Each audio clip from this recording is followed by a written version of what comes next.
Old Iron. One day, James had to wait at Edward's station till Edward and his train came in.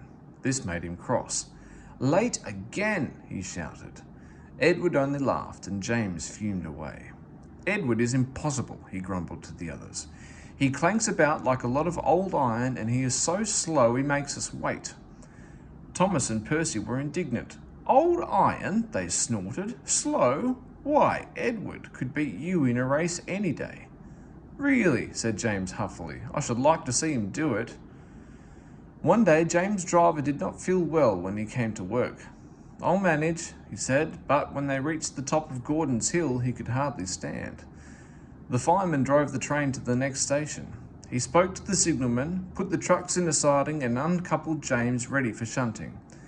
Then he helped the driver over to the station and asked them to look after him and find a relief. Suddenly the signalman shouted and the fireman turned round and saw James puffing away. He ran hard but he couldn't catch James and soon came back to the signal box. The signalman was busy. "All traffic halted," he announced at last. "Up and down main lines are clear for 30 miles and the inspector's coming." The fireman mopped his face. "What happened?" he asked. "Two boys were on the footplate. They tumbled off when James started. I shouted at them and they ran like rabbits." "Just let me catch them," said the fireman grimly. "I'll teach them to meddle with my engine." Both men jumped as the telephone rang. "Yes," answered the signalman. "He's here." "Right, I'll tell him." "The inspector's coming at once in Edward. He wants a shunter's pole and a coil of wire rope." "What for?" wondered the fireman. "Search me, but you better get them quickly." The fireman was ready and waiting when Edward arrived. The inspector saw the pole and rope. "Good man," he said. "Jump in."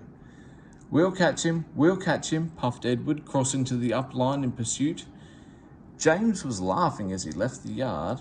What a lark," he chuckled to himself. Presently he missed his driver's hand on the regulator, and then he realised there was no one in his cab. "What shall I do?" he wailed. "I can't stop. Help! Help!" We're coming." Edward was panting up behind with every ounce of steam he had. With a great effort he caught up and crept alongside, slowly gaining till his smoke box was level with James's buffer beam. "Steady, Edward." The inspector stood on Edward's front, holding a noose of rope in the crook of the shunter's pole. He was trying to slip it over James's buffer. The engine swayed and lurched. He tried again and again. More than once he nearly fell, but just saved himself. At last, "Got him!" he shouted. He pulled the noose tight and came back to the cab safely.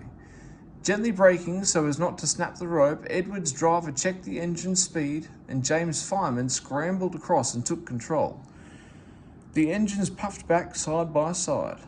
"So, the old iron caught you after all," chuckled Edward.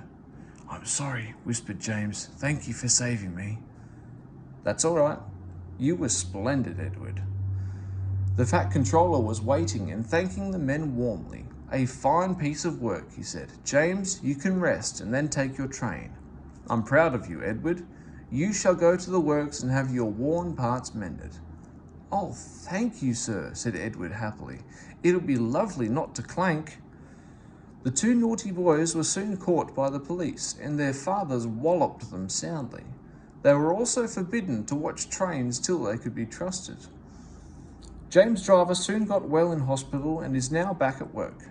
James missed him very much, but he missed Edward more, and you'll be glad to know that when Edward came home the other day, James and all the other engines gave him a tremendous welcome. The Fat Controller thinks he will be deaf for weeks.